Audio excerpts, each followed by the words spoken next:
Bonjour, shalom là où vous êtes, chers frères et sœurs. Bienvenue au Centre Grâce Vérité, bienvenue à cette étude biblique où nous allons voir l'accroissement du péché au temps de la fin.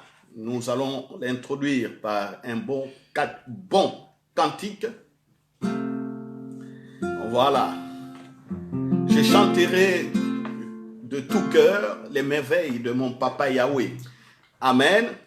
Là où vous êtes, dites Amen. Élevez les mains, dites Amen. Voilà. Gloire à Dieu. Chant de feu, vous êtes prêts? Oui. Alléluia. On va commencer.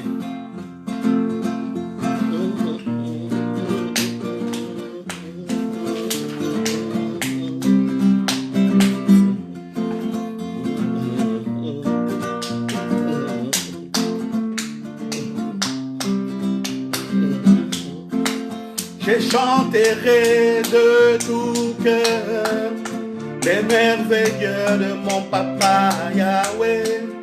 Il m'a ôté des ténèbres, il m'a délivré de tout péché. Je chanterai de tout cœur les merveilles de mon papa Yahweh. Il m'a ôté des ténèbres, il m'a délivré de tout péché. Mon papa est fidèle, il ne m'abandonne jamais. Je n'ai plus rien à craindre, car Yahweh m'a libéré.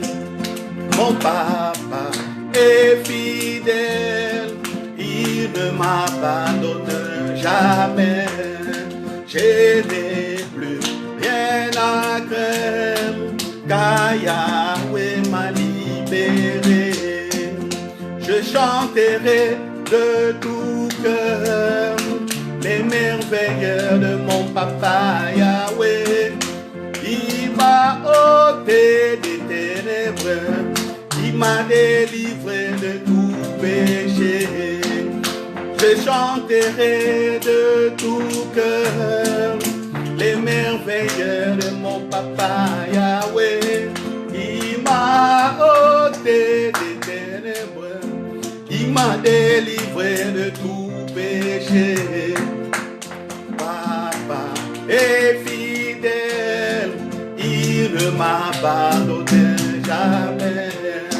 Je n'ai plus rien à craindre, car Yahweh m'a libéré. Mon papa est fidèle, il ne m'abandonne jamais. Je n'ai plus rien à craindre, car Yahweh m'a libéré. Je suis dans la joie, une joie immense. Je n'ai plus rien à craindre, car Yahweh m'a libéré. Je suis dans la joie, une joie immense. Je n'ai plus rien à craindre, car Yahweh m'a libéré. Je suis dans la joie, une joie immense. Je n'ai plus rien à craindre, car Yahweh m'a libéré. Sans te voyer comment il est bon, sans te voyer comment il est bon, il est bon. Oui, Jésus est bon, Jésus est bon. Sans te voyer comment il est bon, il est bon, il est bon. Notre Père est bon, son Esprit Saint est bon. Sans te voyer comment il est bon, il est bon, il est bon. Comment il est bon, il est bon, il est bon. Il m'a donné, oh Jésus, il est bon. Il m'a donné, oh Jésus, il est bon. Il m'a donné son esprit, il est bon. Il m'a donné sa joie. Sans te voyer comment il est bon, il est bon, il est bon, sans te voyer. Oh, il est bon, il est bon.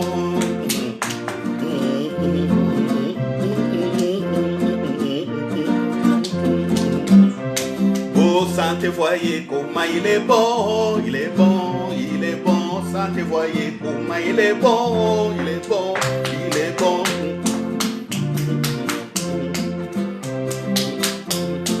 Il m'a donné, oh Jésus, il est bon. Il m'a donné son esprit, il est bon. Il m'a donné, oh les frères, il est bon. Il m'a donné, oh les sœurs, il est bon. Sans te voyer comment il est bon. Sans te voyer comment il est bon, il est bon, il est bon. Et Jésus, Jésus est, il est bon comme ça. Jésus, Jésus est, il est bon comme ça. Jésus, Jésus est, il est bon comme ça. Il m'a pardonné mes péchés, il est bon. Il m'a sauvé, il est bon. Il a pris tous mes péchés, il est bon. Sans te voyer comment il est bon. Il est bon comme ça. Il est bon comme ça. Il m'a donné son amour, il est bon.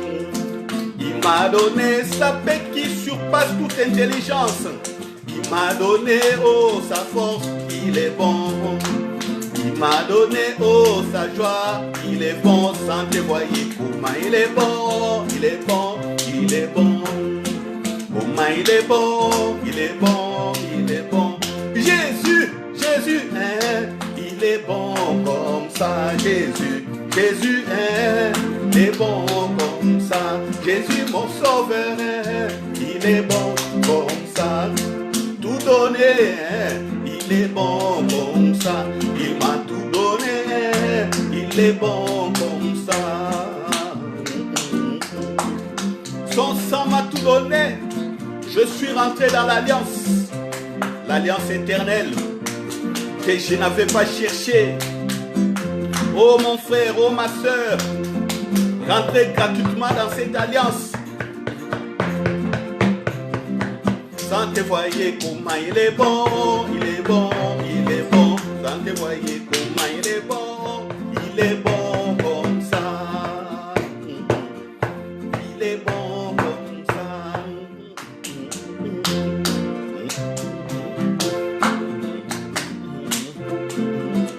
Comme ça, mais nous voyez comment il est bon, il est bon, il est bon. Sans te voyer comment il est bon. Il m'a donné toi, ma soeur, il est bon. Il m'a donné toi, mon frère, il est bon. Il m'a donné, oh, l'église, il est bon. Sans te voyer comment il est bon. Il est bon, il est bon. Alléluia. Gloire à Dieu. Merci les chars de feu. Que Dieu vous bénisse. Continuez à prospérer à tous égards. Voilà. Ma maison et moi, nous servons l'Éternel. Qu'il en soit ainsi aussi pour vous, que votre maison et vous-même serviez l'Éternel. Gloire à Dieu. Gloire à Dieu. Voilà, donc bienvenue dans ce partage. Je rappelle que c'est une étude biblique. Prenez de quoi écrire. Prenez un support, un cahier, une feuille, mais pour laquelle vous aurez soin vraiment d'arranger quelque part. Parce qu'il est important quand on fait des études bibliques que vous restiez méditer tout ce qu'on a vu, que vous restiez analyser ce que nous avons vu. Pourquoi? C'est comme ça que vous serez nourris et votre foi sera bâtie. Les chrétiens aujourd'hui, ils se limitent à ce que disent les pasteurs, ils se limitent à ce qu'ils entendent dans des radios, dans des sites internet et par-ci par-là. Or, il y a souvent aussi des fausses doctrines qui arrivent Et quand vous ne faites pas attention, les fausses doctrines vous attrapent et c'est fini. Parce que les fausses doctrines vont vous éloigner petit à petit de l'héritage de Jésus-Christ. Quel est cet héritage? Le Saint-Esprit, donc la communion du Saint-Esprit. Quel est cet héritage? Le pardon de péché. Quel est cet héritage? La gloire, le règne. Quel est cet héritage? Marcher dans ce que Dieu avait déjà prévu d'avance, vos bénédictions, ainsi de suite. C'est pourquoi certains, à cause des fausses doctrines, courent derrière les bénédictions au lieu que les bénédictions les suivent.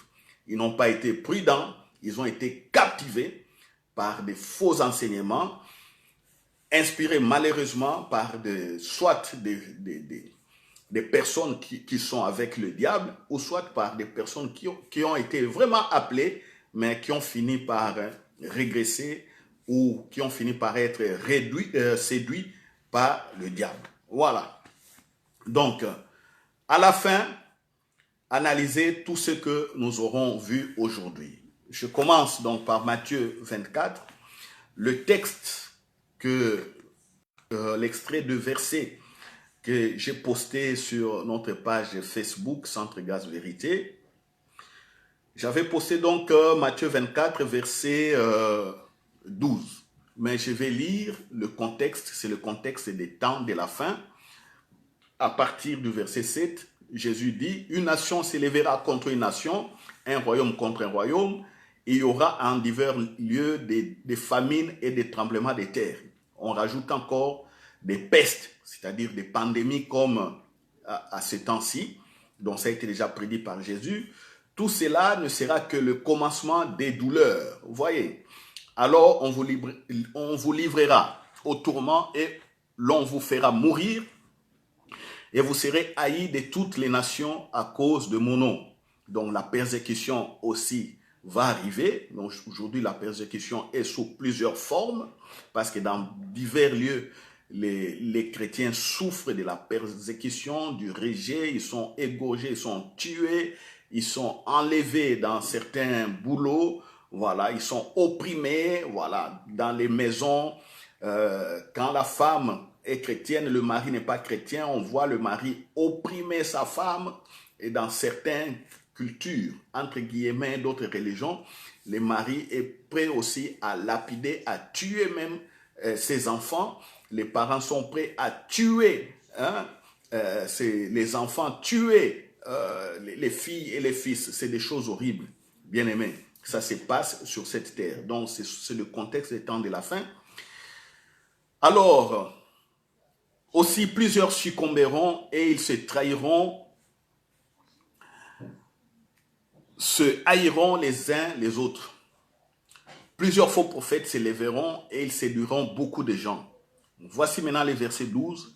Et parce que l'iniquité se sera accrue, l'amour du plus grand nombre se refroidira. Donc, parce que le péché sera accru, l'amour du plus grand nombre se refroidira. Mais c'est quel amour? La fin, mais celui qui persévérera jusqu'à la fin sera sauvé. 14, cette bonne nouvelle du royaume sera prêchée dans le monde entier pour servir de témoignage à toutes les nations. Alors viendra la fin. Alors viendra le retour de Jésus pour enlever son église. Voilà, verset 12. L'iniquité sera accrue.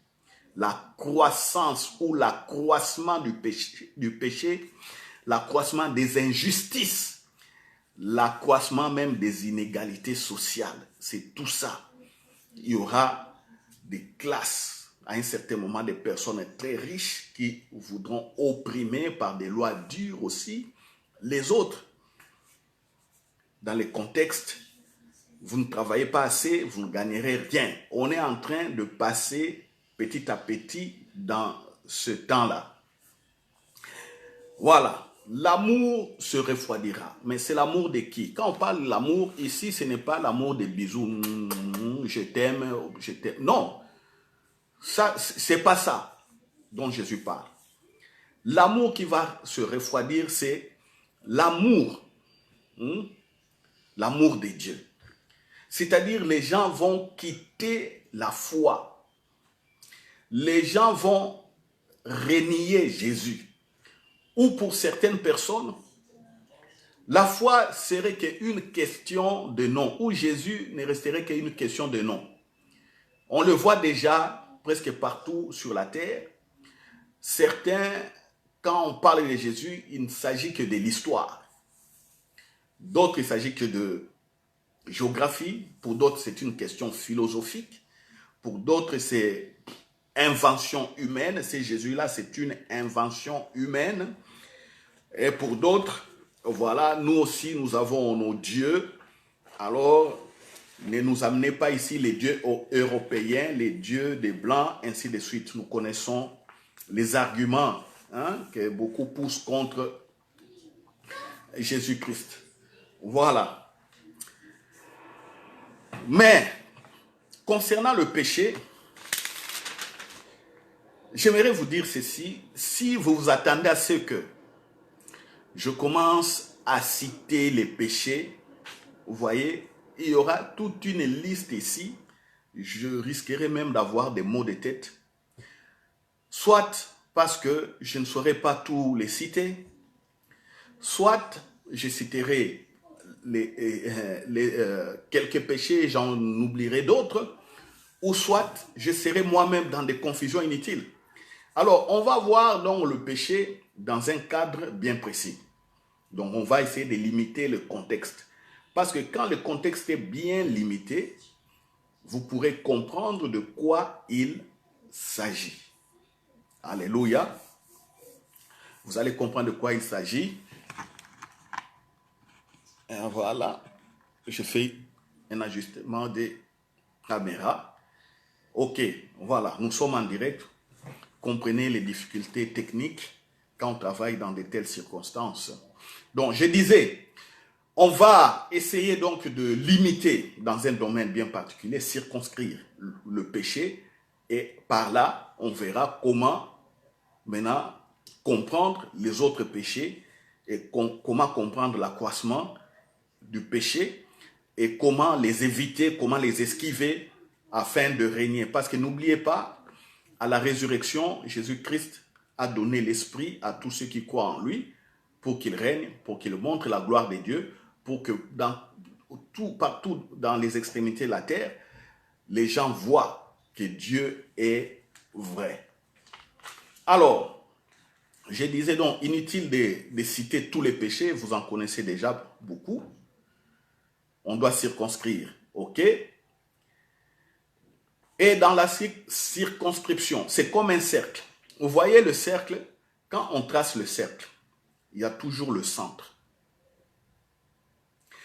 Et partout dans les cercles, où que l'on se trouve, il y a toujours un point est toujours à une distance bien déterminée de ce point. Donc Jésus ici, c'est le point du cercle, ou c'est le noyau, c'est le central, ou le centre du cercle, autour de qui va graviter, va tourner tout ce qu'on appelle donc péché. Et sans Jésus au centre, il est difficile et impossible de comprendre les péchés et de les situer dans divers contextes, dans les temps, c'est-à-dire s'il arrivait qu'aujourd'hui nous quittions cette terre, que deviendra le monde? Donc on pourra dès lors comprendre aussi le péché après 5 ans, 10 ans, 15 ans, 20 ans, 100 ans, 200 ans, s'il plaît à Dieu de laisser encore des vivants pendant ces temps.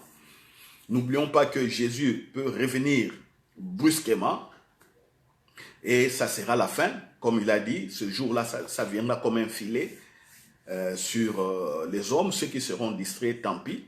Voilà, c'est comme au temps de Noé, les hommes se mariaient et mariaient leurs fils et leurs filles.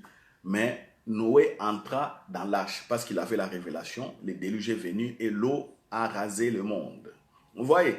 Donc, après 5 ans, après 10 ans, après 15 ans, après 20 ans, après 100 ans, après 50 ans, la notion du péché ne peut être que bien interprétée par rapport au centre qui est Jésus.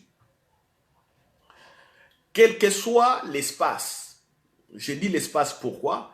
Parce qu'il y a des gens qui sont au Japon, à l'extrémité de la Terre, et certains sont encore plus loin que le Japon, en Océanie. Il y a la Nouvelle-Zélande, par exemple, qui est vraiment à l'extrême est. Et à l'extrême ouest ici, on a Californie. Vous voyez? Donc, partout où on peut être dans divers lieux, dans les points du monde, la notion du péché doit être comprise toujours par rapport à Jésus, le centre. Donc, c'est lui qui est en Océanie là-bas, en Nouvelle-Zélande, pourra comprendre le péché que c'est lui qui est au centre. Par exemple, en Afrique, en Centrafrique, au Congo, à Kinshasa, Rwanda, Burundi, Gabon, et ainsi de suite. Tu montes en Égypte jusqu'en Afrique du Sud. Tu peux aller même au nord, jusqu'au pôle Nord. Tu dépasses Belgique, Allemagne. Tu montes jusqu'à l'Antarctique.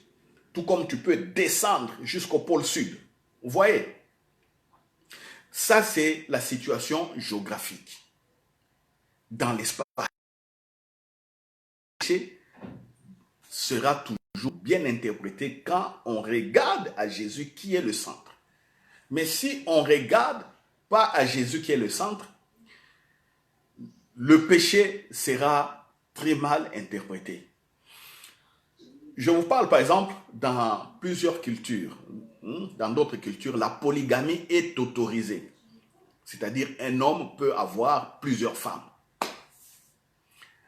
Et ils disent que non, c'est bien, c'est leur mode de vie. Alors le chrétien qui vient, il dit non, ça c'est le péché. La femme qui est la 5e ou la 6e femme du monsieur, j'ai déjà vu, même sur Internet, un homme qui a 52 femmes, avec au moins 80 enfants. Vous voyez, à cet homme-là, ou à la 49e femme, vous lui dites que non, vous êtes dans le péché. Elle ne va pas comprendre.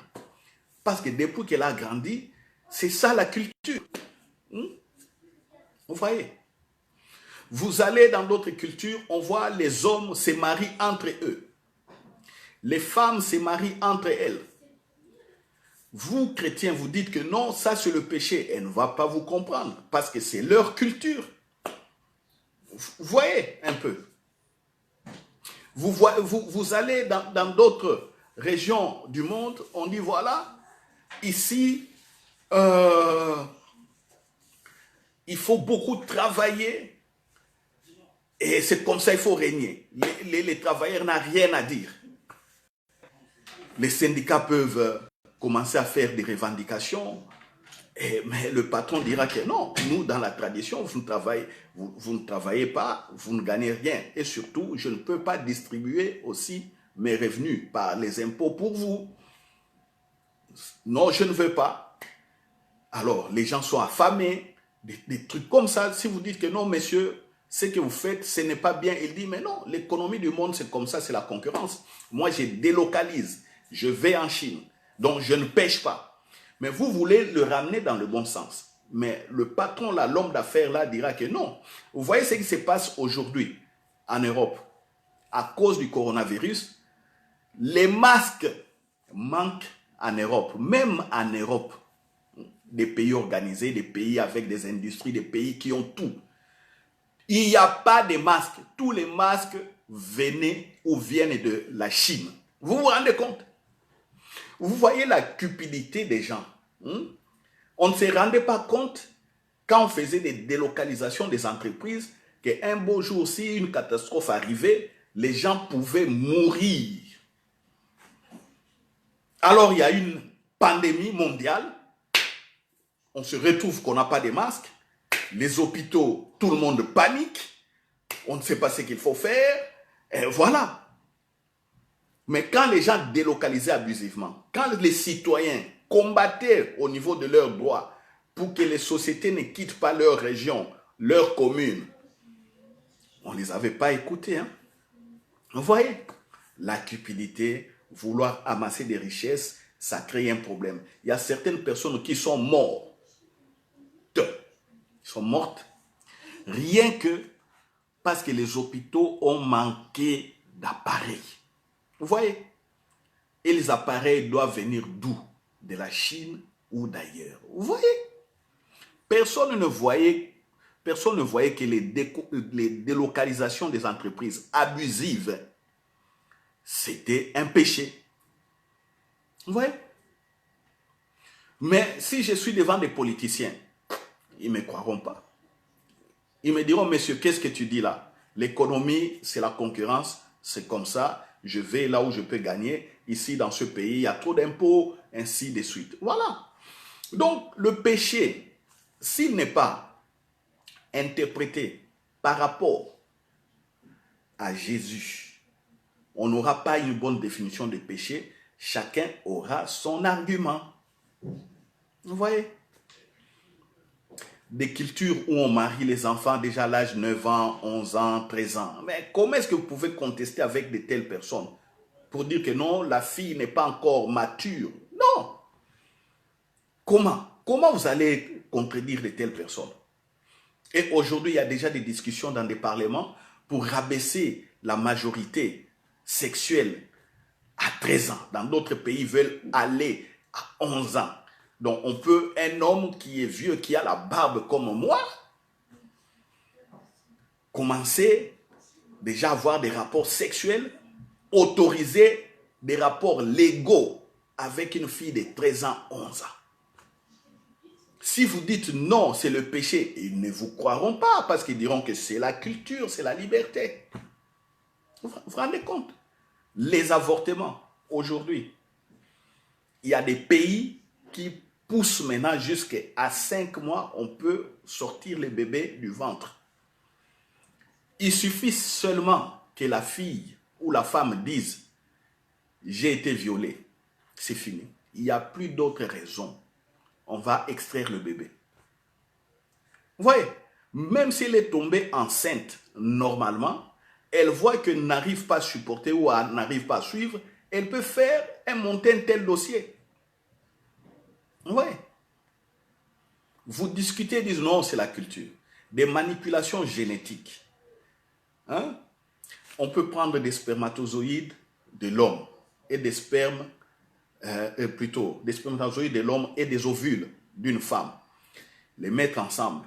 C'est bien, c'est des techniques qui ont avancé, hein, même la procréation. C'est bien. Ça a aidé beaucoup de personnes qui étaient stériles, hommes ou femmes, ou les deux qui ne pouvaient pas avoir d'enfants. Ces personnes ont eu des enfants. Mais au niveau de la bioéthique, beaucoup de gouvernements, en tout cas jusque-là, réagissent en disant que non, même si vous faites des fécondations in vitro, il ne faut pas commencer à choisir les sexes des enfants, la couleur des yeux des enfants, la couleur des cheveux des enfants, ainsi de suite. Ils ont essayé un peu d'encadrer ça avec des lois, mais ça va tenir pendant combien de temps? Ça va tenir pendant combien de temps? Parce que si un couple voit que la fécondation in vitro donne une fille, ils peuvent dire que non, nous ne voulons pas de fille, nous voulons un garçon. Et puis on tue la fille. Heureusement que jusque-là, il y a des lois qui cadrent ça. Mais le jour où ces lois-là vont tomber, donc une fécondation in vitro qui donne ou qui donnerait un garçon qui n'est pas voulu par un couple, le garçon sera complètement éliminé. Regardez ce qui s'est passé en Chine. On avait limité les naissances en Chine. Et dans la culture, beaucoup aimeraient toujours avoir un garçon parce qu'ils voient qu'un garçon peut aller travailler, peut aider la famille, ainsi de suite. Mais combien de couples en Chine, des familles, ont tué des filles, des bébés filles? Quand l'échographie montrait que le bébé était fille, combien d'avortements il y a eu en Chine? J'ai même vu à la télévision une femme qui a avorté d'une fille. Et elle a jeté la fille dans dans les toilettes, la tuyauterie des toilettes. Et l'enfant passait dans la tuyauterie et il a été bloqué chez des voisins. Les voisins, au bas des étages, entendaient des cris. Ils ont appelé la police, ils disent, non, on entend ici un enfant pleurer dans la tuyauterie. Qu'est-ce qui se passe? Les pompiers sont venus, la police est venue, on a coupé ces morceaux de tuyaux. Vous vous rendez compte, on a sorti 9 mois qui avait la vie dans une tuyauterie. Vous voyez, vous voyez, vous voyez. On a limité les naissances. Ça a créé des scandales. Pourtant, c'est Dieu qui donne la vie. Mais les hommes, par leur choix, ils ont dit que chaque couple n'aura qu'un seul. Vous voyez des dégâts? Ça a créé des déséquilibres démographiques. On se retrouve dans des situations où il y a beaucoup plus de filles et il y a peu de garçons.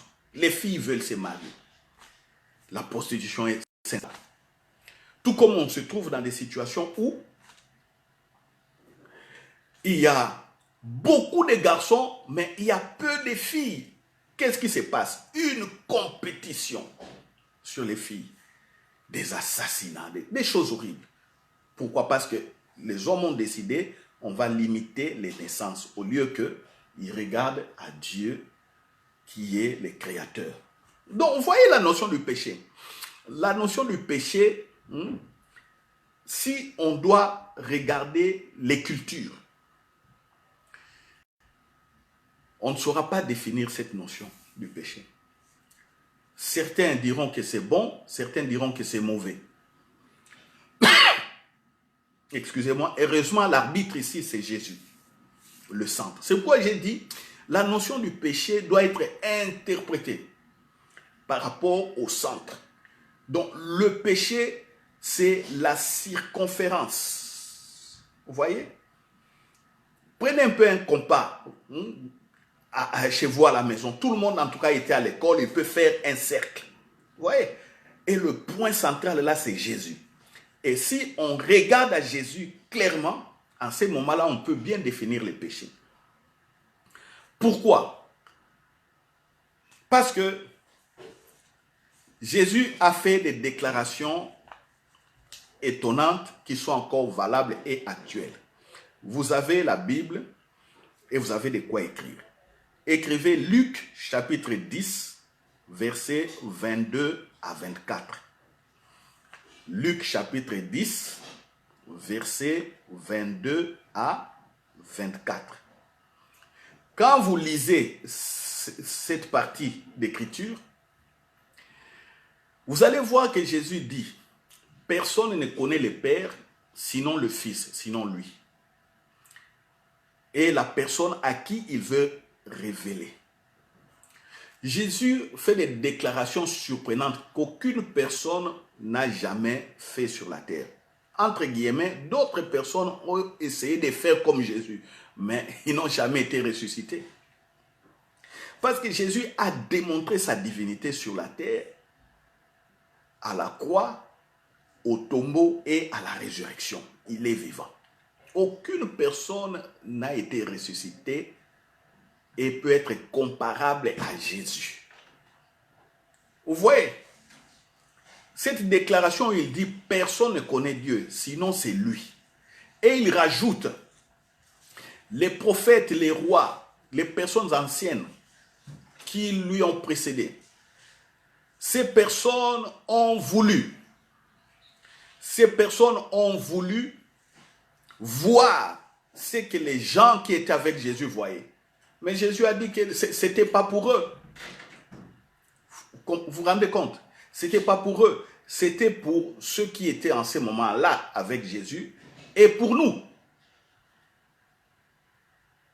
Vous voyez? Alors, quand on regarde encore Jésus conversant avec Nicodème, dans Jean 3, verset 13, Jésus dit ceci. Il fait une déclaration encore surprenante. Jean chapitre 3, Ça, je vais lire vite fait.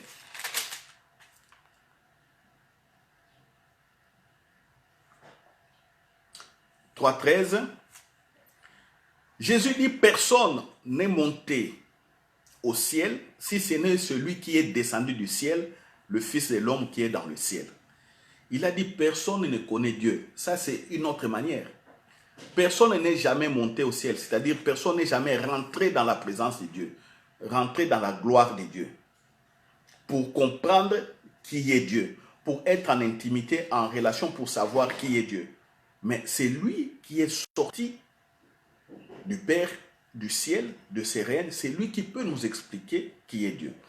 Ça, c'est encore une déclaration très étonnante. C'est la même chose dans Jean chapitre 1, verset 16-18, l'apôtre Jean qui dit,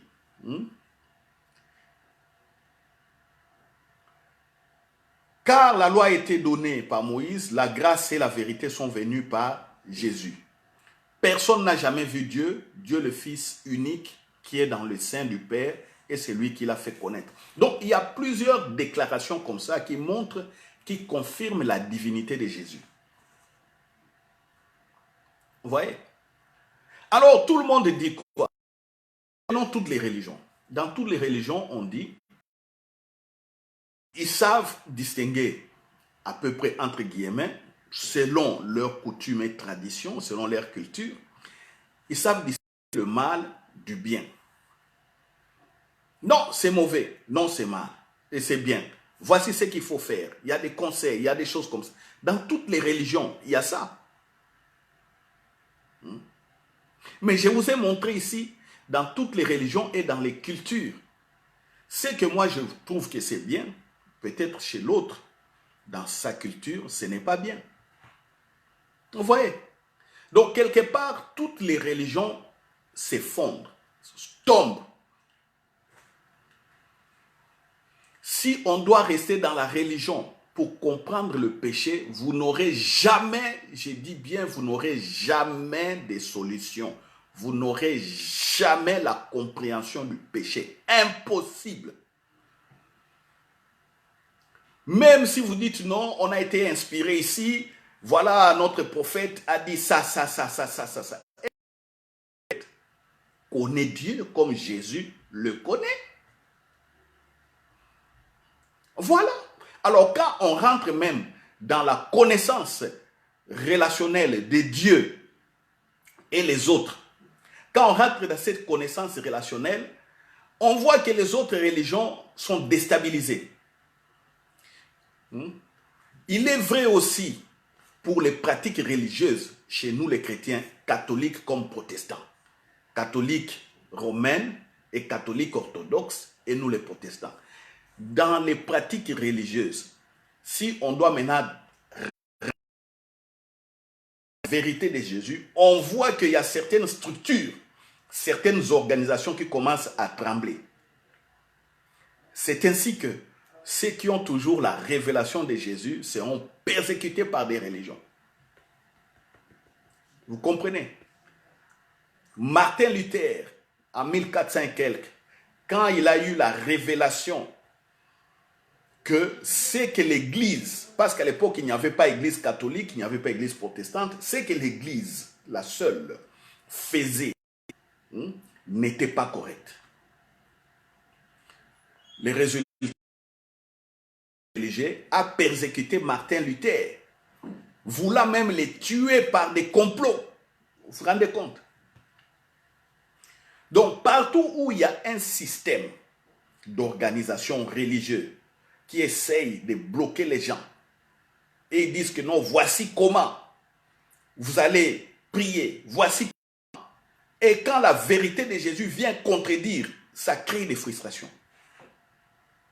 Oui. Donc, la compréhension du péché, Jésus l'exprime, ça détruit toutes les religions, tous les arguments religieux. Si vous connaissez les religions, même les pratiques ancestrales, Non, nos ancêtres sont des Noirs. Nos ancêtres sont des Hindous. Nos ancêtres, je ne sais pas, sont des Apaches ou quoi, Indiens ou quoi. Si vous ramenez ces choses-là en face de Jésus, ça sera détruit. Les arguments ne vont pas tenir. Alors, Jésus ici qui dit, il confirme que lui, il connaît Dieu. Et nous le savons parce qu'il est ressuscité. Écoutons maintenant ce qu'il déclare par rapport au péché dans Jean 15, versets 18 à 22. Jean 15, 18 à 22. C'est une étude biblique, je vous rappelle. C'est une étude biblique, Jean 15, 18 à 22. Il parle aux religieux, pharisiens. Vous voyez, aux religieux sadducéens qui ne croyaient pas à la résurrection des morts. Il parle aux scribes. Il parle aux docteurs. Il parle aux leaders religieux. Écoutez ce que Jésus dit. Très intéressant. Jean 15. Si le monde vous hait, sachez qu'il m'a haï avant vous. Si vous étiez du monde, le monde aimerait ce qui est à lui, mais parce que vous n'êtes pas du monde et que je vous ai choisi du milieu du monde, à cause de cela, le monde vous hait. Venons au verset 22. Si je n'étais pas venu et que je ne leur ai point parlé, ils n'auraient pas de péché. Mais maintenant, ils n'ont aucune excuse de leur péché. Celui qui me hait aussi mon Père.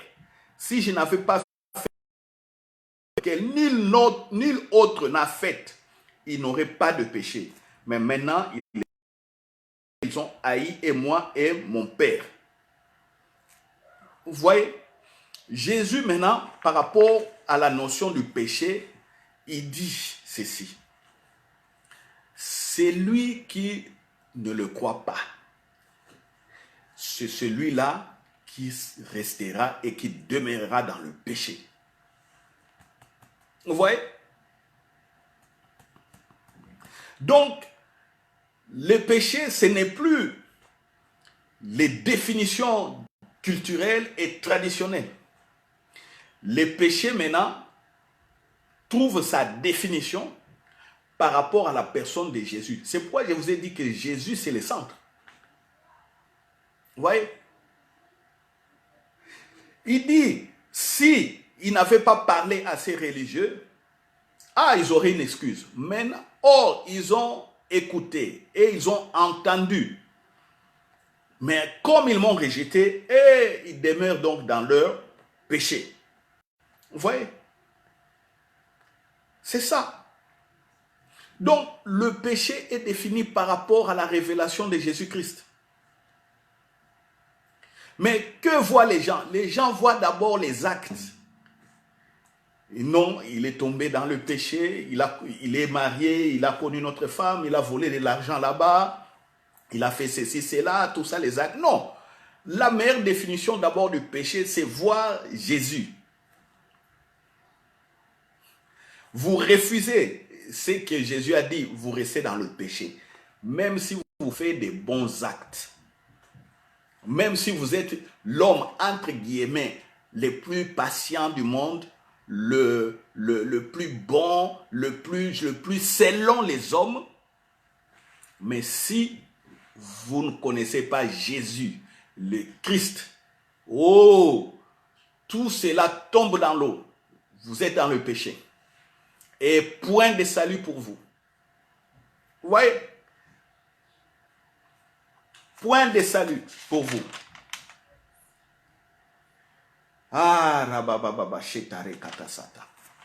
Alors, le prophète Ésaïe, 700 ans avant Jésus, a prophétisé déjà d'avance sur ce qui allait arriver. Donc, si on prend 700 ans avant, jusqu'en 2020, on additionne, ça fait 2720 ans par rapport à ce que le prophète Ésaïe avait déclaré.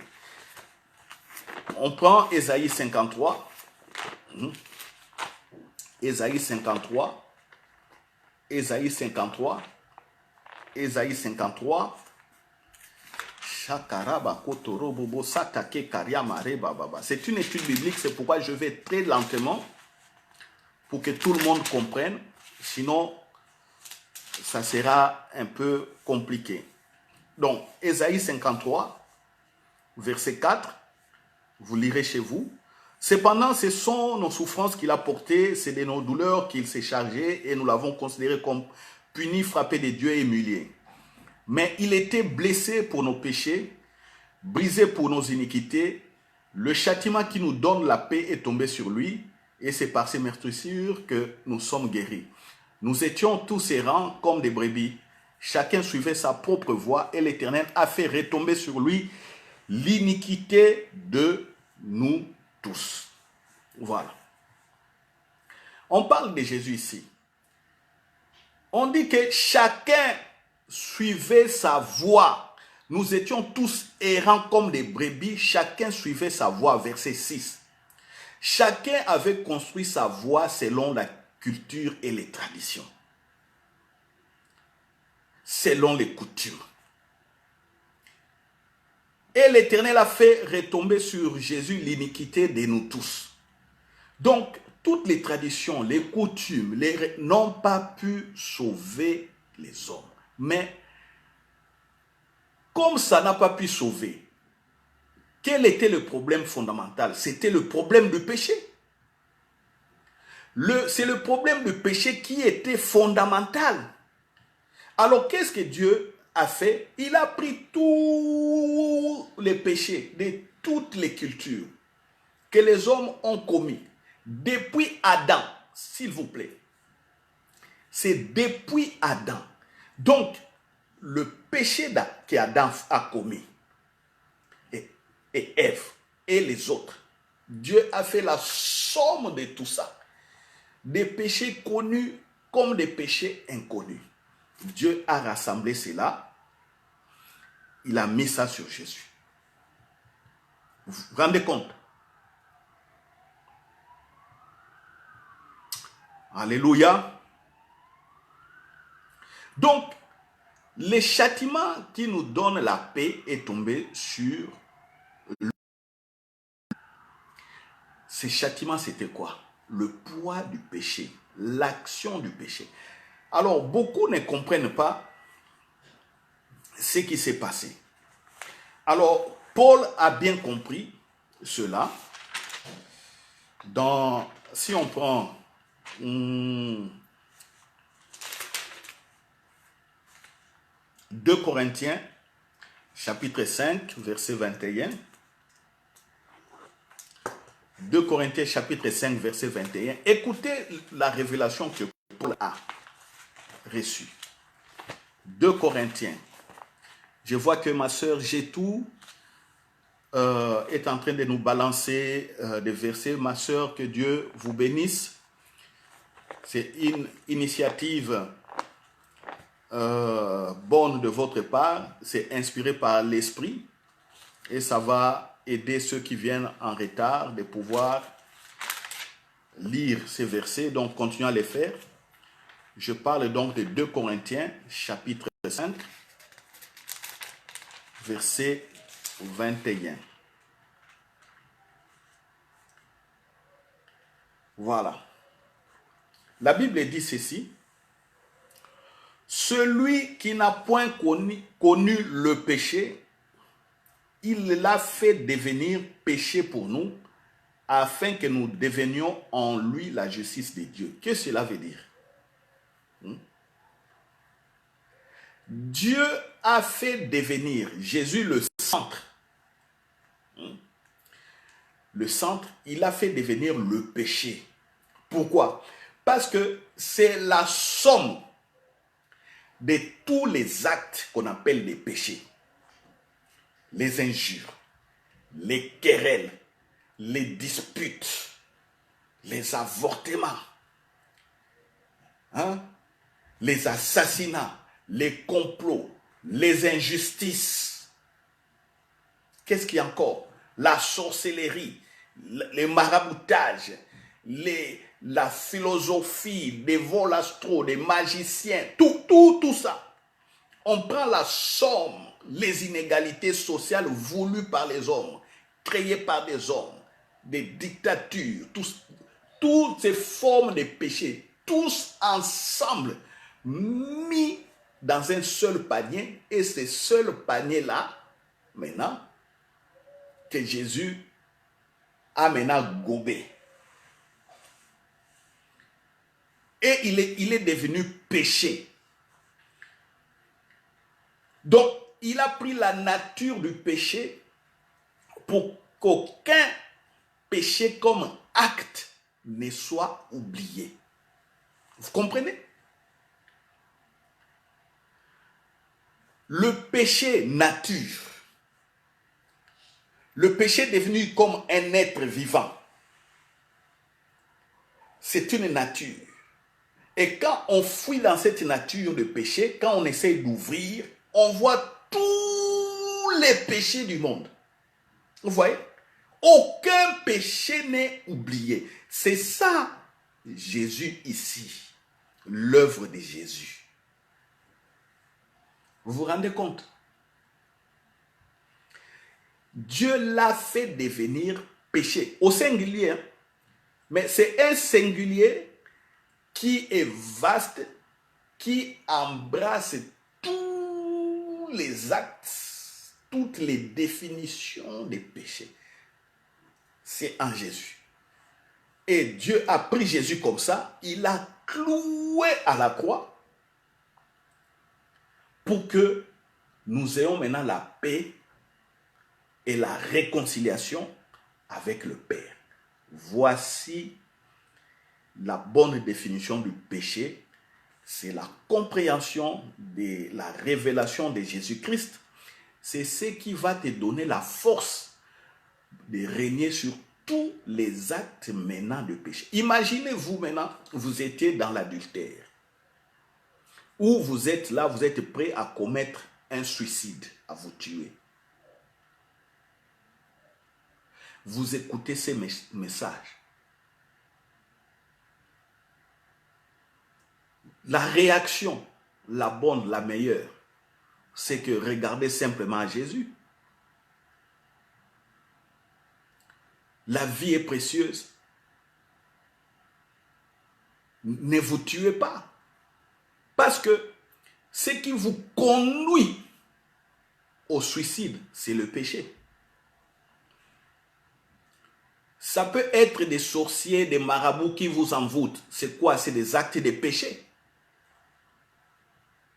Ça peut être une malédiction qui est quelque part, si vous n'avez jamais accepté Jésus-Christ. C'est les péchés. Mais quand vous regardez à Jésus, on a dit que même tous ces actes-là, Jésus a pris cela pour que vous ayez la paix. Donc, vous voulez vous suicider, recevez Jésus-Christ, vous aurez sa paix et vous allez comprendre différemment le monde.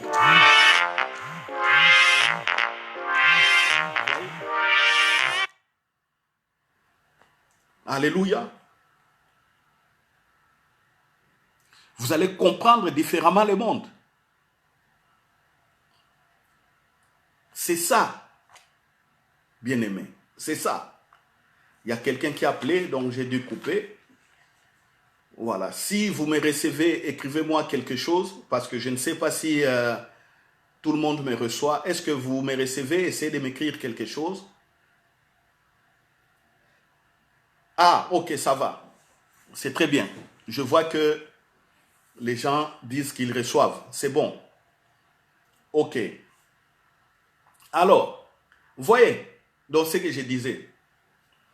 Tout cela, merci ma soeur Gétou, tout cela a été maintenant entassé en Jésus.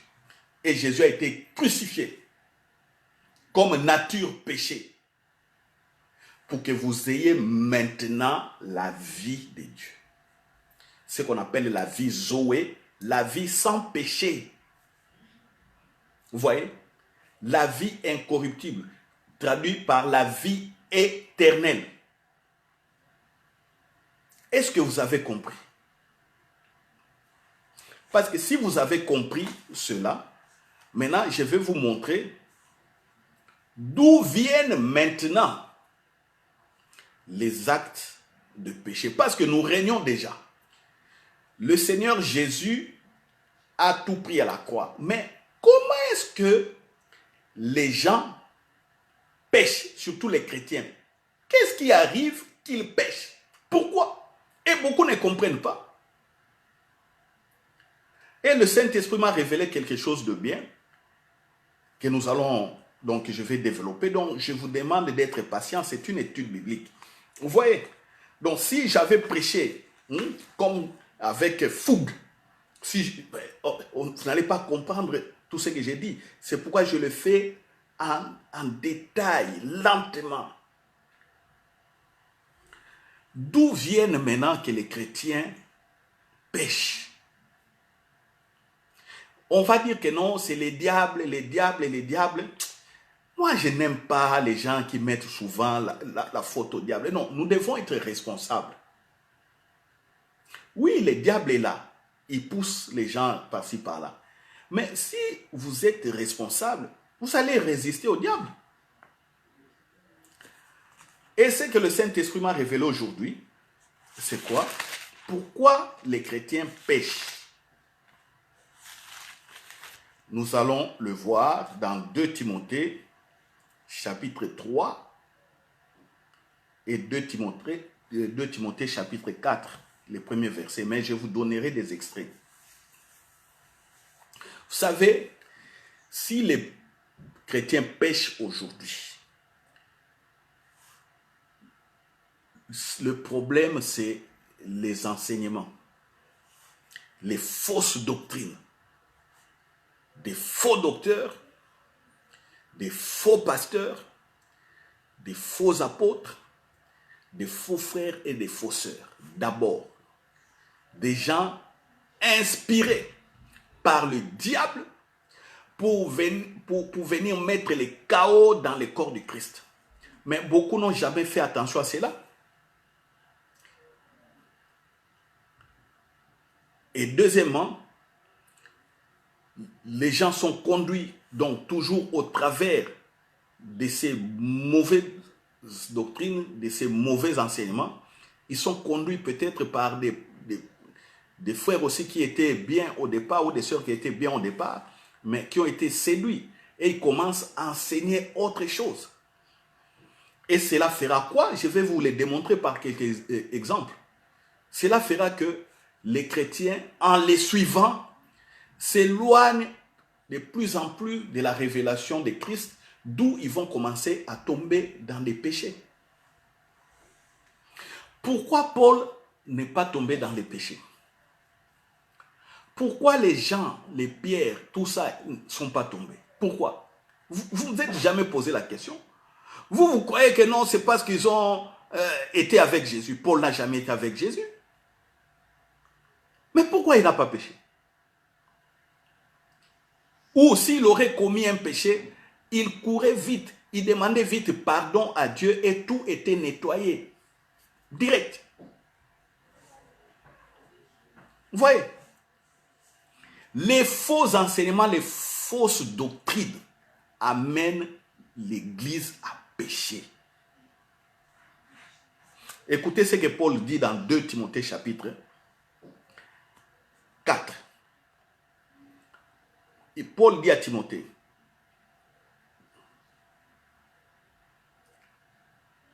prêche la bonne parole. Vous voyez, prêche la bonne parole. Timothée a été formé par Paul. Donc il devait prêcher le message qu'il a reçu de Paul. Prêche la parole, insiste en toute occasion, favorable ou non, reprend, censure, exhorte, avec toute douceur et en instruisant. Car il viendra un temps où les hommes ne supporteront pas la sainte doctrine,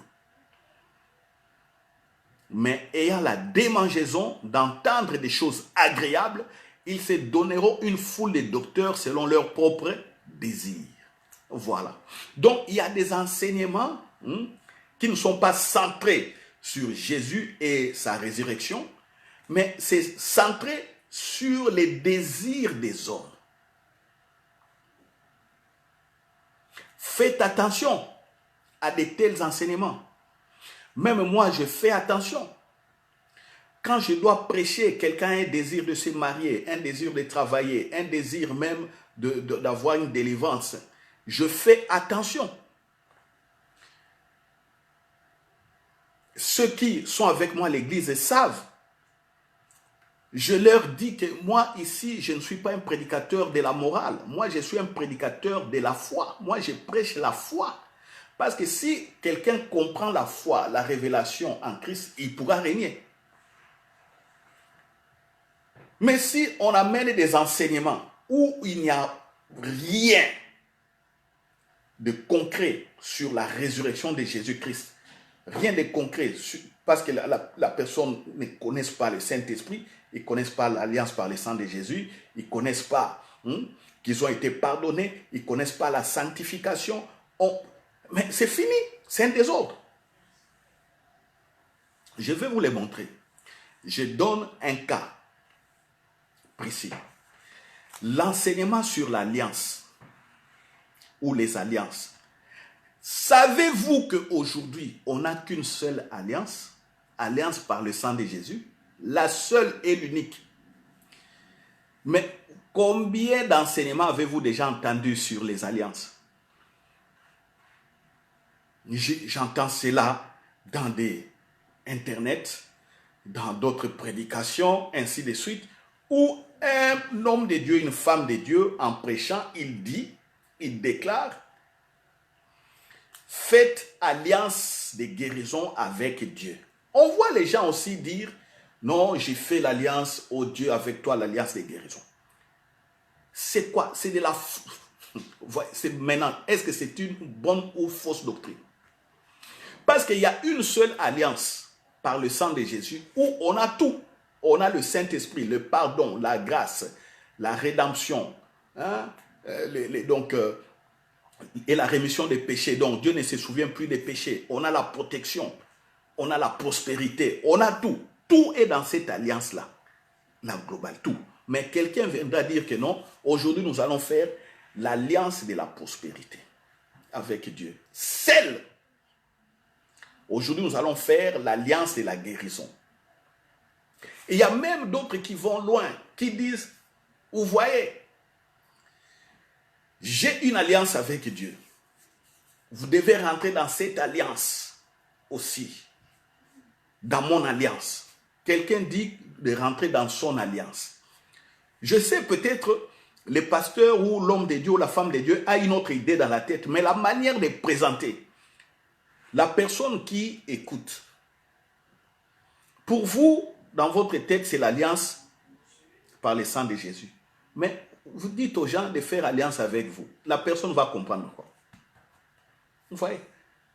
Et d'autres le croient aussi. Pourquoi? À cause de la grâce qu'ils ont, l'onction, ainsi de suite. Ils font rentrer les gens dans leurs alliances personnelles. Et puis on voit dans l'église, les gens prier, courir, pleurer. Oh, je veux l'alliance du pasteur. Oh, mon pasteur a une alliance spéciale. Mon apôtre a une alliance spéciale. Oh, je désire cette alliance. Oh, fausse doctrine. Vous êtes en train de pécher, vous êtes dans le péché. C'est comme ça que vous ne verrez pas le règne et la gloire de Dieu. Il y a une seule alliance. Des faux enseignements, par exemple, sur le pardon des péchés. Voilà. Quelqu'un veut prier, on lui demande d'abord de prendre son temps, de confesser. On dit ça, d'ailleurs il y a des confusions de mots. On dit ça repentance. Vous verrez quelqu'un qui doit prier, il s'époumonne pendant 1 heure, 2 heures en train de se repentir. Ses péchés anciens. Il prend une fourchette, il met comme ça derrière, sur le péché ancien. Oh non, j'avais commis adultère, pardonne-moi. Et je sens qu'il n'y a pas la paix dans mon cœur. Il met comme ça. Oh, j'avais menti. Oh, pardonne-moi. Il prend encore la cuillère, il met comme ça derrière. Il sort, je ne sais pas, des péchés. Où? Je ne sais pas. 1 heure, 2 heures. Faux enseignements. Pour preuve, La Bible dit, le péché que l'homme a hérité, c'est le péché que Adam avait commis. C'est ce qui a fait des dégâts jusqu'à ce que Jésus est arrivé. Et Jésus est mort à cause de ça.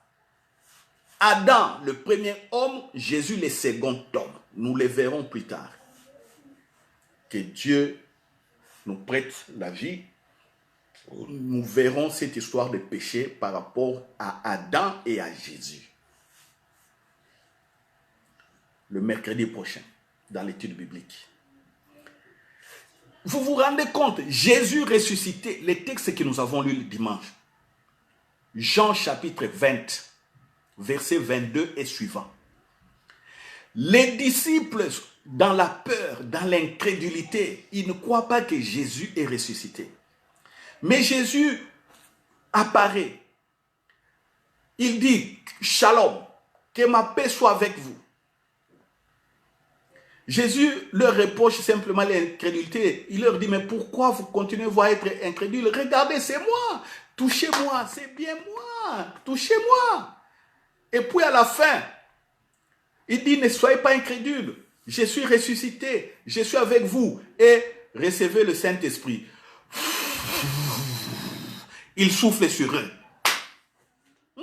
Est-ce que Jésus s'est assis sur les péchés de l'incrédulité des Jean, de Jacques, de Pierre, de Matthieu, de Nathanaël, de Barthélemy, de André, et quel autre? Simon les Zélotes.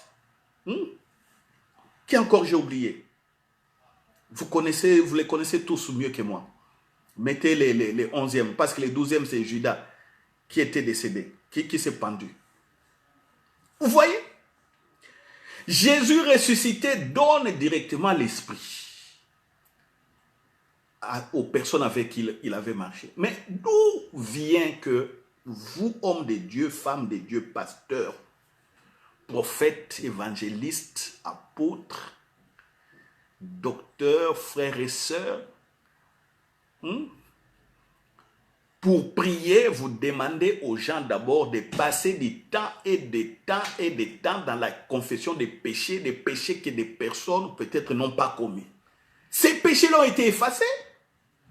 Mais avec vos faux enseignements, vous donnez des cuillères imaginaires dans la pensée des gens, des cuillères sataniques, démoniaques aux gens, vous leur donnez des cuillères, ils vont aller puiser derrière sur des choses qui ont été effacées. Alors, les gens n'ont pas la conscience tranquille, ils ne peuvent pas rentrer en communion avec Dieu. Des personnes comme ça, ils tomberont toujours dans les péchés.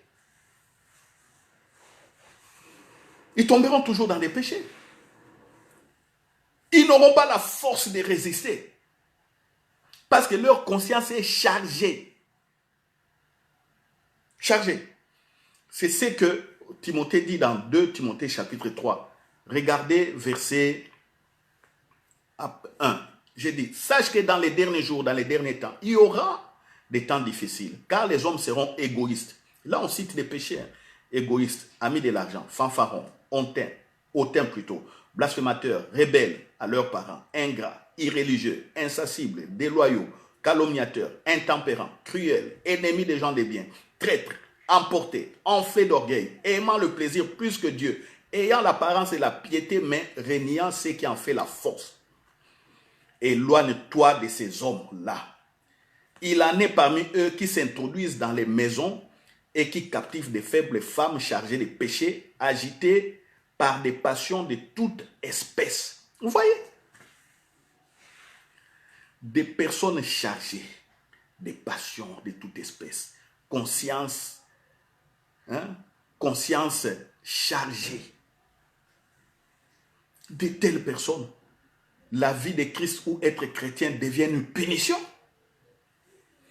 Beaucoup de gens, pourquoi beaucoup ont fui des églises? Pourquoi beaucoup?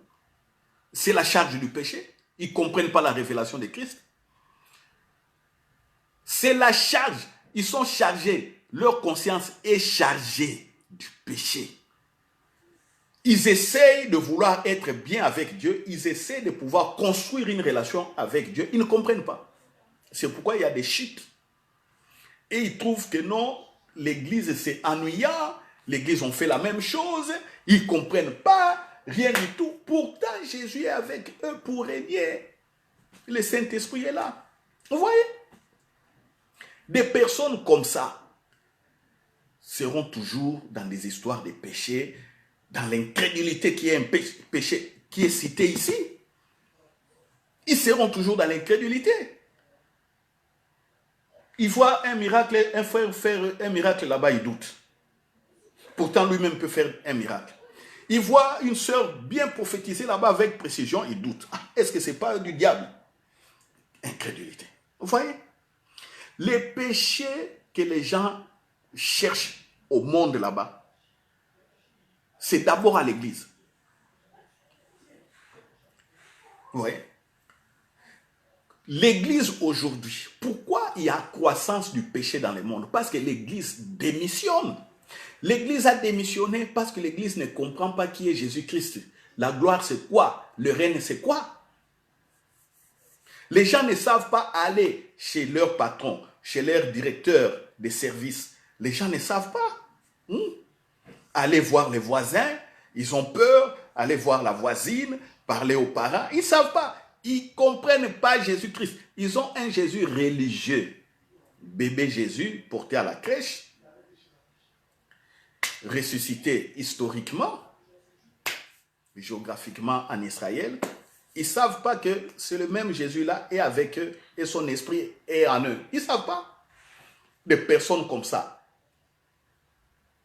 répandues sur toute la surface de la terre, c'est ce qui cause la croissance du péché. Les gens ne savent pas aller chez leur patron, chez leur directeur. Vous voyez? Les gens ne savent pas. Il y a un problème sur la croissance du péché.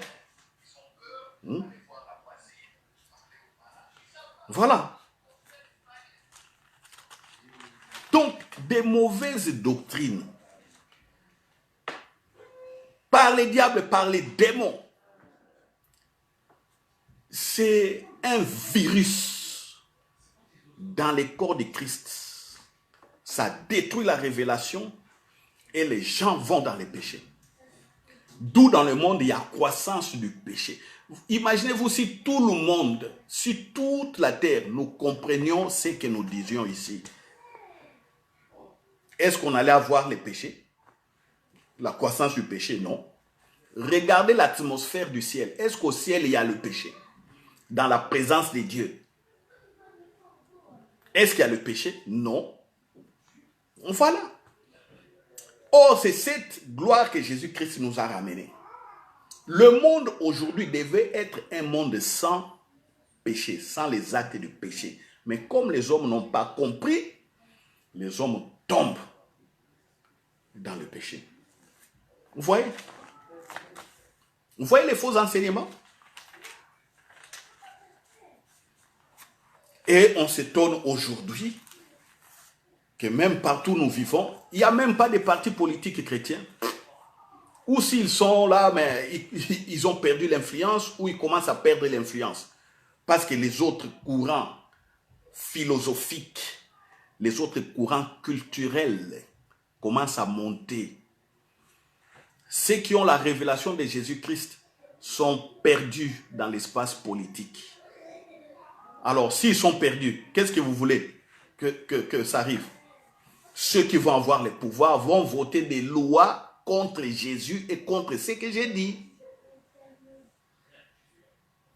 C'est ce qui fait que le péché va toujours commencer à croître. Et Jésus a dit, l'amour de beaucoup refroidira. Mon frère, ma soeur, est-ce que vous êtes refroidi là où vous êtes? Examinez-vous. Aujourd'hui, en Belgique, on vient d'avoir la première ministre, notre première ministre Sophie, dire que des rassemblements, beaucoup de rassemblements soient interdits jusqu'au 30 août. Alors nous, les églises et avec nos bâtiments, nous ferons quoi? Voilà là où beaucoup seront encore refroidis, complètement refroidis. Aucune foi, aucune révélation de Jésus. Merci Père. Parce que tu as donné aux savants l'Internet. Aujourd'hui, on peut encore nous écouter par Internet. Parce que s'il n'y avait pas Internet, ça allait être une catastrophe pour l'Église. Merci, Père. Vous voyez? Vous voyez? Vous êtes chez vous, enfermé. Moi, je suis chez moi, confiné. Mais je sais Jésus que j'ai reçu. Et comment le péché viendra me dominer? Comment des maladies viendront me dominer? Moi qui ai la vie de Dieu. Impossible.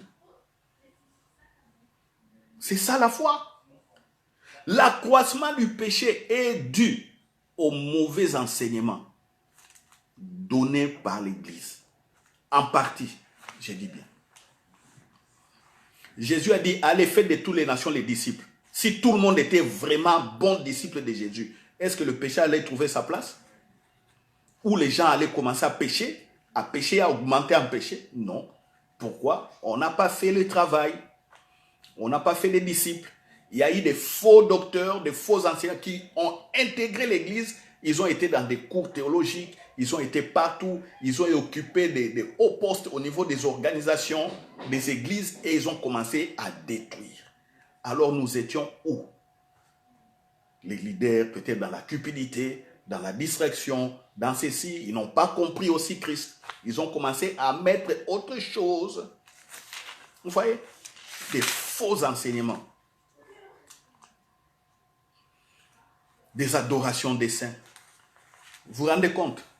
J'ai été une fois dans un baptême d'un petit que je connaissais bien. On m'a invité. Je suis allé. La Bible dit d'être un peu avec tout le monde. Ce petit-là s'appelle Randiel. Le papa c'est Randy. La maman c'est Eliane. Vous savez, les noms actuels c'est Ran. Donc on prend Ran du papa et elle d'Eliane. Ça fait Randiel. Je vois le prêtre baptiser les petits et le prêtre dire, oh, je te donne au Saint Randiel. Que les Saint Randiel, tout ça. Vous savez, chez nos frères catholiques, comment on baptise les enfants, comment on donne les noms, toujours des saints, même au niveau des baptêmes. Oh, que Saint Randiel, que Saint... Je me suis tenu la tête, j'ai dit, oh... Mais Saint Randiel n'existait pas. L'enfant porte le nom Rand avec de papa et Eliane. Randy, je ne sais même pas ça vient d'où. Est-ce que c'est un nom chrétien comme nous connaissons des Pierre, des Jacques, des Jean ou tout ça? Je ne sais même pas. Un nom qui vient des anglophones. Eliane, on voit au moins Élie là-bas. Là, on comprend. Il y a Élie. Il y a le nom de Dieu. Mais on dit Randiel. Et le Saint Randiel. Ça n'existait pas, mais on baptise un enfant avec un nom comme ça, au Saint Randiel. Vous voyez? Des faux enseignements. Des choses comme ça où Jésus n'est pas au centre. Comment ne voulez-vous pas que l'Église même ceux qui pratiquent ça, perdent la substance de Jésus et ne croient même pas? C'est comme ça qu'on va écouter qu'au nom des prêtres, des pasteurs, ils tombent avec des femmes. Soutiennent ce qui est contraire à la Bible. Des dégâts dans l'Église, et protestante et catholique. Coureur des jupons ici, coureur des jupons là-bas. Soulard ici, soulard là-bas. Ambianceur ici, ambianceur là-bas. Voleur ici, voleur là-bas. Sans différence. Rien, aucune différence. Vous voyez? Aucune différence. Voilà. D'où vient l'accroissement du péché? On mettra toujours, oui, le diable est derrière, mais les chrétiens avertis ne peuvent pas laisser la place au diable. Vous êtes chrétiens avertis. Prenez la Bible ici. Chaque fois, je vous l'ai dit, vous prenez la Bible. Prenez la Bible. Commencez à regarder la vie de Jésus. J'allais oublier, mais le Saint-Esprit me dit de rappeler quelque chose. Les enseignements sur les liens démoniaques et sataniques. Je vous dis déjà que je chasse des démons de manière terrible. J'ai fait des délivrances, j'ai vu des guérisons parce qu'un démon est sorti de quelqu'un, la personne est guérie. J'ai vu ça et je vois ça à tout moment. Mais Jésus, quand la Bible dit Jésus nous a délivrés de la malédiction et des liens du diable, c'est vrai. Mais vous verrez des chrétiens aujourd'hui ne pas être sûrs de leur délivrance en Jésus. Pourquoi? Parce que leur leader viendra ce dimanche dire aujourd'hui, nous allons chasser l'esprit de pauvreté. Il chasse. Le dimanche prochain, il donne un enseignement. Aujourd'hui, c'est l'esprit des maris de nuit, je chasse. Demain, oh, les esprits des cachots, on chasse. Et puis un beau jour, écoutez bien. On m'a présenté une dame qui avait un problème.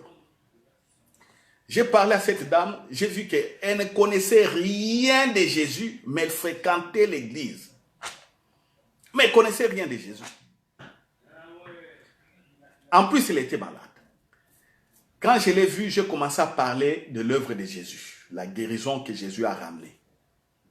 Et puis, j'ai commencé à l'amener petit à petit à l'enseignement. Mais je voyais que la dame, l'enseignement l'ennuyait. L'enseignement l'ennuyait. Elle désirait simplement power, feu, et puis voir des maladies partir, des choses comme ça. Ça peut arriver. Mais il y a d'autres, même c'est conduit par l'esprit. Qu'est-ce que l'esprit veut? L'esprit veut l'âme de la personne d'abord, que la personne comprenne Jésus. Alors j'ai présenté d'abord Jésus. Et je vous dis, il y a des personnes à qui j'ai présenté Jésus comme ça. Des personnes ont été délivrées devant moi. Certains tombaient vomis. Certains ont eu des grâces et bénédictions parce qu'ils ont compris. Mais pour cette dame-là, ça l'ennuyait. Et puis un beau jour, je l'appelle. 2 semaines ou 3 semaines après, je l'appelle pour faire un suivi. Je l'entends qui priait. Écoutez la prière de la dame. Elle a mis Internet. Donc, avec ordinateur. Il y a un pasteur qui prêchait quelque part. J'entends le pasteur. Et je ne sais pas si la dame l'avait fait expressement pour que je cesse de l'ennuyer. Ou quoi, pour qu'elle voit que je vois qu'elle prie ou quoi. Parce que depuis ce jour-là, cette dame-là, avec moi, on ne s'est plus vu comme ça. C'est là où je me disais que non, elle voulait se débarrasser de moi et puis elle m'a montré comment elle priait, qu'elle sait prier. Moi, j'ai dit gloire à Dieu. C'est une charge de moi. Parce que vous savez, suivre les brebis, c'est difficile. Des personnes là qui sont vraiment, qui sont dures à cuire. Quand on veut les ramener à Christ, c'est difficile. Écoutez ce qui j'écoutais, ce qui venait du pasteur au travers Internet. Le pasteur dit, aujourd'hui, il parle. Alors, vous êtes dans un cachot. Sortez du cachot. Détruisez ces cachots. J'entends la sœur qui disait, vous m'avez, elle-même, la chrétienne, vous m'avez mis dans un cachot. Aujourd'hui, je brise les cachots. Je sors du cachot. Je détruis les cachots. Cachot. Elle priait avec... J'ai laissé mon téléphone au moins 20 minutes pour écouter ce qui s'est passé. J'écoutais. Et puis le pasteur là dit, ok, maintenant on vous a attaché dans une forêt quelque part, vous allez sortir de cette forêt. Écoutez la sœur. Je sors de cette forêt, j'ai brûlé la forêt, je sors. Ah, ça commence à devenir sérieux. Intéressant.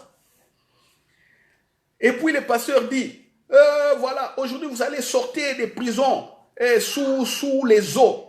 J'entends la sœur, j'ai détruit ces cachots, je sors, vous m'avez mis sous l'eau, je sors sous l'eau, je détruis les liens, je coupe, je brûle. Ah.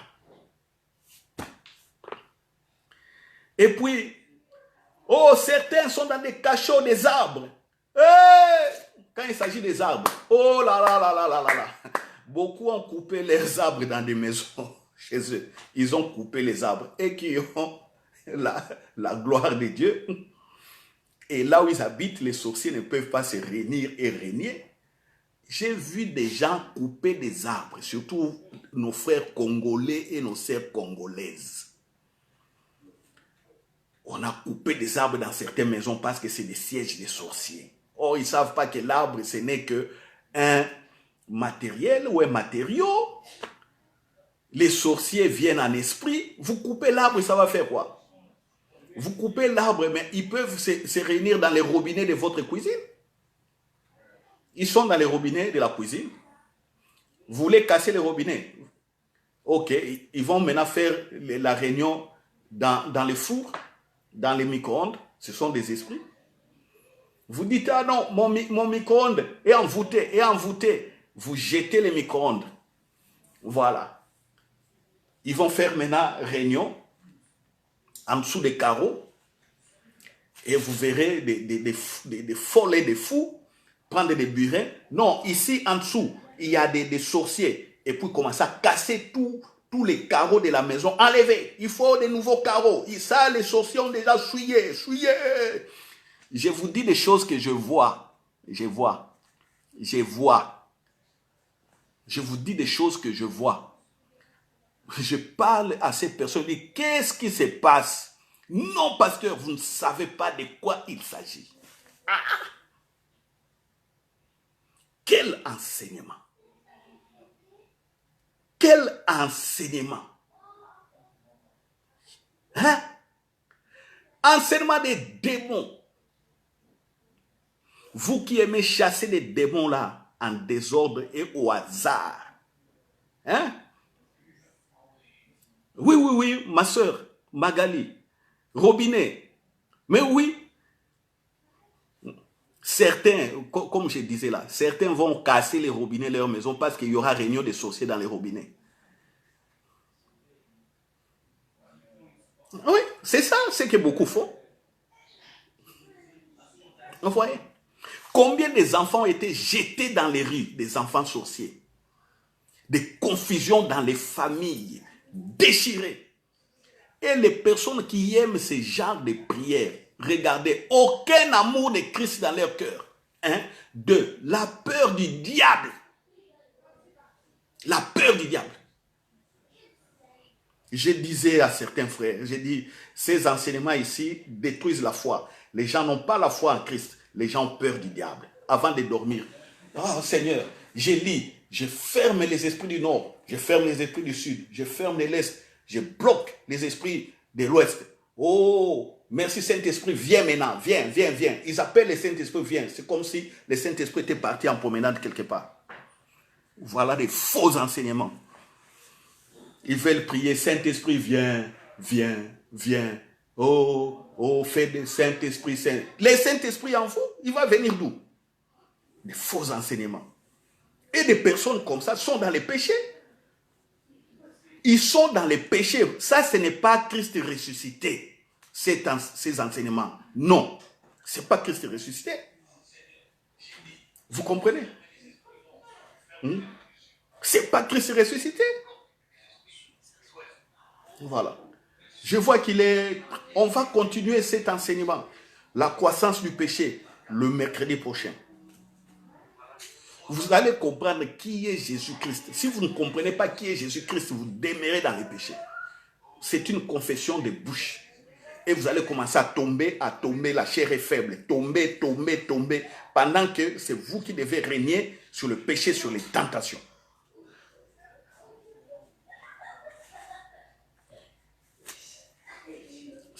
Pardon, je ne vois pas. Mais non, c'est parti. Vous voyez?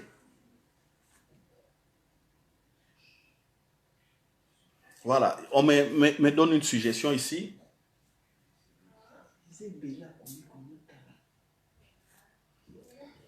Voilà, c'est ma soeur Suisse Diamant. Je comprends que c'est les noms qu'on met sur Internet. Suisse Diamant, c'est Diamant Suisse. Voilà, qui est en harmonie, qui confirme ce que j'ai dit ici. Voilà. Ma sœur Suisse Diamant, que Dieu vous bénisse.